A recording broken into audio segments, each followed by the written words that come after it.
This question is about esters. Part A. The structure of ester A is shown below. Part 1. What is the systematic name of ester A? Esters are made from an alcohol and carboxylic acid. The alcohol part of the ester link is here. The alcohol we've used to make ester A is ethanol, so when naming ester A we would show this by using ethyl. Then we need to identify the carboxylic acid. So the carboxylic acid would be the rest of the ester A. So in this carboxylic acid, we would name it as 3-bromopropanoate. This is because we would classify the carboxylic acid group as the highest priority group, meaning that the bromine is on carbon number 3. So we would have carbon number 1, 2, and 3. To get the mark for part 1, you must have the full correct systematic name for ester A. Part 2. In the boxes, draw the organic products for the reactions of the functional groups in ester A shown below. Each reaction forms 2 organic products. Let's start by looking at the reaction between ester A and H+. When making an ester, you have an alcohol and a carboxylic acid alongside an acid catalyst, or H+. So when reacting an ester with H+, we're going to reverse this reaction and form our carboxylic acid and alcohol. So our carboxylic acid would be 3-bromopropanoic acid. So drawing this, we would have our carboxylic acid group and our bromine. Then our alcohol is ethanol, so we draw this skeletally with 2 carbons and our OH group. When reacting ester A with excess OH-, we are again going to form ethanol, and in order to do this we need to split our ester link. So splitting the ester link, we're then left with 3-bromopropanoic acid. However, with excess OH-, this is not going to be a carboxylic acid. We're going to have nucleophilic substitution occur, and we're going to have our OH instead of our bromine because of nucleophilic substitution. And then we're going to have a hydrogen removed from our carboxylic acid group and instead have an O- present. This would balance the charges of our reaction and ensure that it is the correct organic products for this reaction. To get the 5 marks for this question, you get a mark for each correct organic product and an extra mark for having the organic product with excess OH- correct, because you're reacting 2 parts of ester A with excess OH-, and so you get 2 marks for each part of ester A that you have correctly reacted with excess OH-. So that would be the carboxylic acid group and the bromine group. Part 3. Name the type of reactions of ester A shown in Part 2.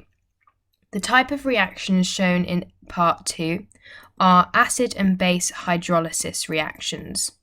So for Part 3, the answer is hydrolysis. To get the mark for Part 3, you need to write hydrolysis on the answer lines provided. Part B. The protons in ester A are in 4 different environments, labelled 1 to 4, on the structure below. Complete the table to predict the proton NMR spectrum of ester A. Chemical shift values we can get from our data sheets that were given in the exam. So for proton environment 1, the chemical shift values are 3.0 to 4.3. For proton environment 2, the chemical shift values are 2.0 to 3.0. For proton environment 3, the chemical shift values are 3.0 to 4.3.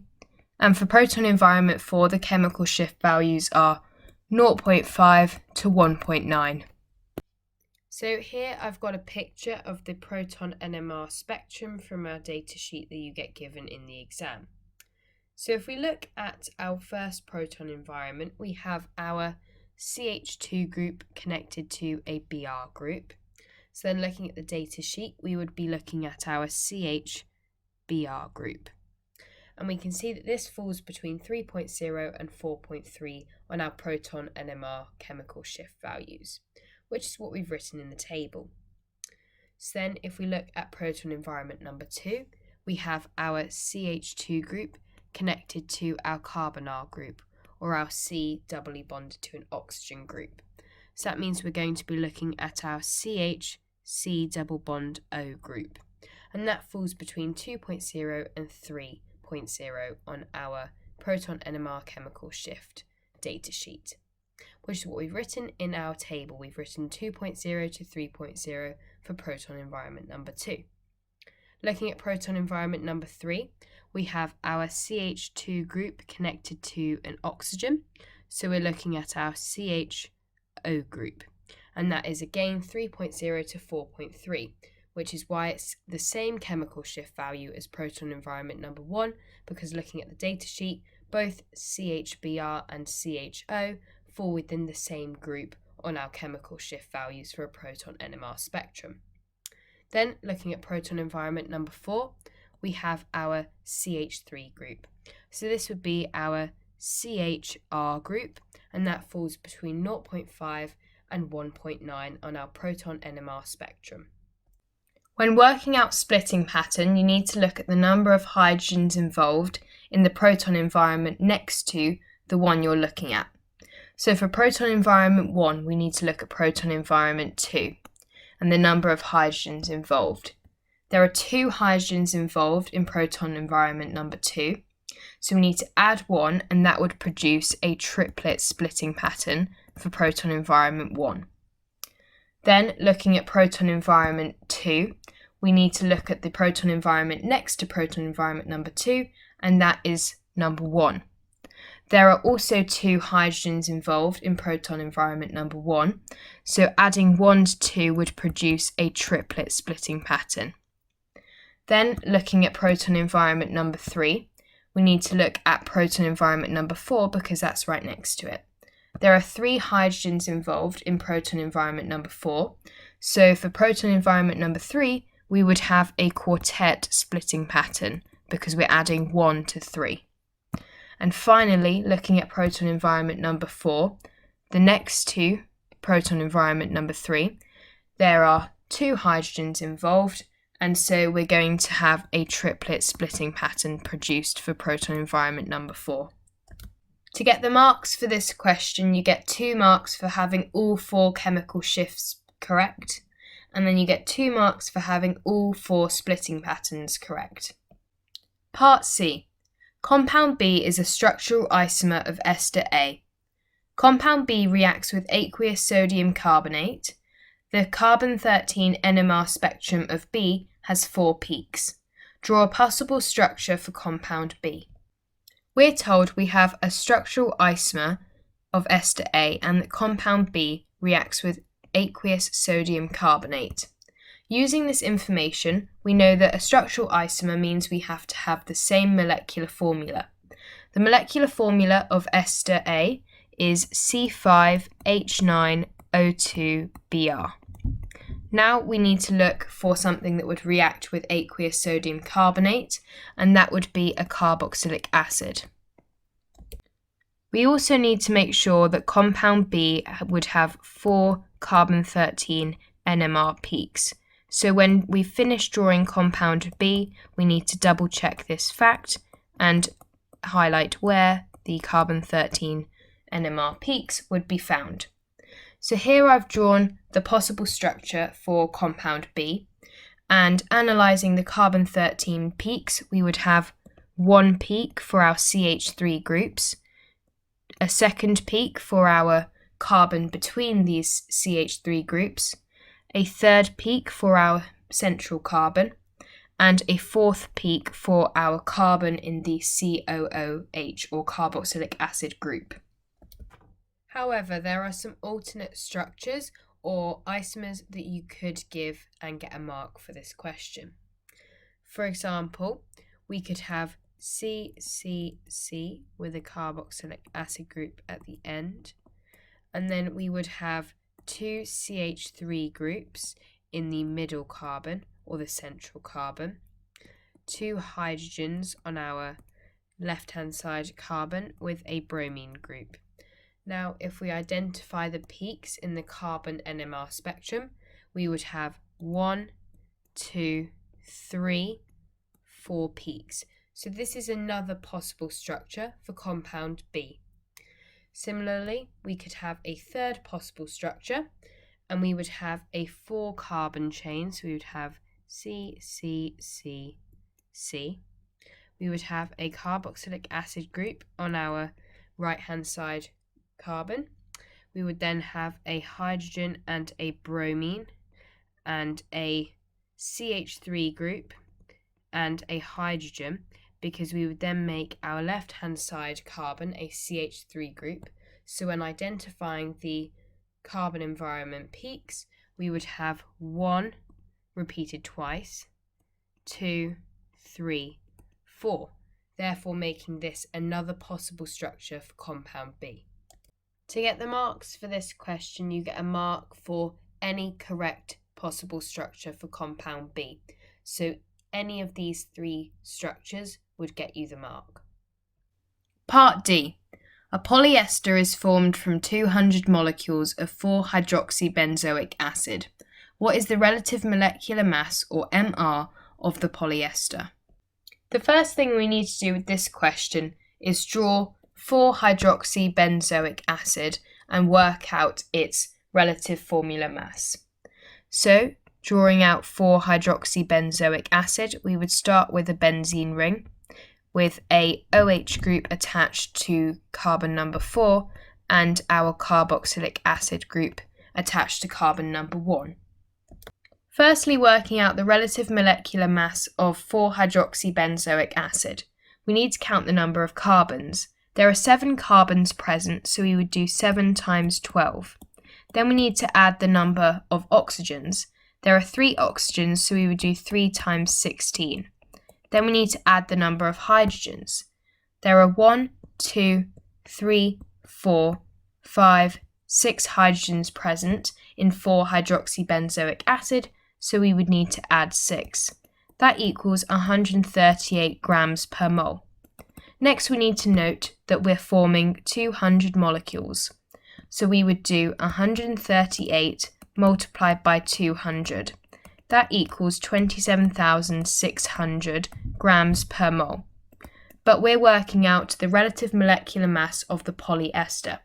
Polyesters undergo condensation polymerization, which means that they produce water. So we would need to do 27,600 minus 199 times 18. 18 is the relative molecular mass of water. That would be 2 plus 16. That would then equal 24,018 grams per mole, which is the relative molecular mass of the polyester. So we would write 24,018 on the answer line provided. To get the marks for this question, you get 1 mark for writing 27,600, and you get your second mark for writing 24,018. Part E.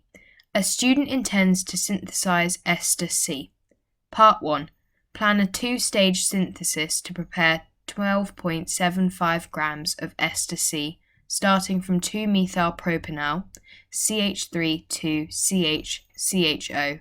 Assume the overall percentage yield of ester C from 2-methylpropanol is 40%. In your answer, include the mass of 2-methylpropanol required, reagents, conditions, and equations where appropriate. Purification details are not required. Firstly, we need to work out the mass of 2-methylpropanol required. In order to do this, we need to use the mass of ester C and the percentage yield. So we're first going to use the equation triangle of mass divided by moles times relative formula mass. And we're going to use this equation triangle to work out the moles of ester C. So that would be 12.75 divided by the relative formula mass of ester C, which is 12 times 5 plus 10 plus 16 times 2. And that equals 0.125 moles of ester C. Now we're going to use these moles to work out the moles of 2-methylpropanol. So that would be 0.125 multiplied by 100 divided by 40. This is where we use the percentage yield. That equals 0.3125 moles of 2-methylpropanol. Here I'm labelling the moles in order to show the examiner I really know what I'm calculating, and it's easier for them to then follow the investigation.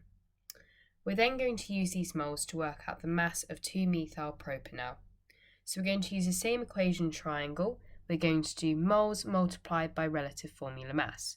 So we're going to do 0.3125 multiplied by 12 times 4 plus 8 plus 16. So how I've calculated this, 12 times 4, this means that there are 4 carbons in 2-methylpropanol that we're going to use, and then plus 8, which means that there's 8 hydrogens, plus 16, there's 1 oxygen. So then that's going to equal 22.50 grams of 2-methylpropanol. Again, I'm labelling the values I'm calculating in order for the examiner to know what I'm talking about. Now we need to write the relevant equations for 2-methylpropanol and how we're going to then form our carboxylic acid and our ester. So firstly, we're going to do our CH3 to CHCHO plus our oxidizing agent, which will be Cr2O72- or dichromate ions. They're going to be acidified, so we need to write H+, and we're going to reflux. Then we're going to produce our carboxylic acid. We're going to produce CH3 brackets 2 CHCOOH, and then we're going to write our equation with the carboxylic acid producing our ester. We're going to have CH3 brackets 2 CHCOOH plus CH3OH. So this is plus an alcohol. A carboxylic acid plus an alcohol produces an ester, but we need an acid catalyst and to conduct this under reflux. So we're then going to form our ester C, so that would be CH3 brackets 2 CHCOOCH3 plus H2O as our second product. Another piece of useful information when working out relative formula mass, so in our equation we've used relative formula mass of 2-methylpropanol. We could draw out 2-methylpropanol to help us keep track. So this would be CH with 2 CH3 groups attached either side, and then we would have our C double bond OH, or our aldehyde group. We're given the formula of 2-methylpropanol, but it does also help in organic questions such as this to draw out the structures and calculate the relative formula mass from there. To get the marks for this question, you must have correctly calculated the mass of 2-methylpropanol, and you must have planned the synthesis and include oxidation of aldehyde and the formation of ester C, with most of the reagents and conditions identified and the equations being mostly correct. This gets you the 6 marks for this question. Part 2. The mass spectrum of ester C is shown below. Suggest possible structures for the species responsible for peaks Y and Z in the mass spectrum. The first thing we need to do is identify the MZ value of peak Y and Z. So the MZ value of peak Y is 43, and the MZ value of peak Z is 71. So looking at ester C, we need something on ester C that would have a relative formula mass of 43 or 71. Firstly, trying to identify the structure responsible for peak Y, we need to look at S to C and split S to C somewhere where we're going to be left with a structure with a relative formula mass of 43. So if we split just before the ester link, we're then given CH3 brackets 2CH plus. Working out this relative formula mass, we would have 12 times 2 plus 3 times 2 plus 12 plus 1, and that equals 43. So this reassures us that this is the species responsible for peak Y. So we would then write CH3 brackets 2CH plus in the answer box for peak Y. Then looking for peak Z, we need something with a relative formula mass of 71. If we split midway through the ester link and we do the rest of the structure leading up, this would give us CH3 brackets 2 CHCO plus. So working out the relative formula mass, we would have 12 times 2 plus 3 times 2 plus 12 plus 1 plus 12 plus 16. And that equals 71. Again, reassuring us that this is the correct species responsible for peak Z. So then we would write in the answer box CH3 brackets 2 CHCO plus. To get the marks for this question, you get a mark for each correct species that you have identified.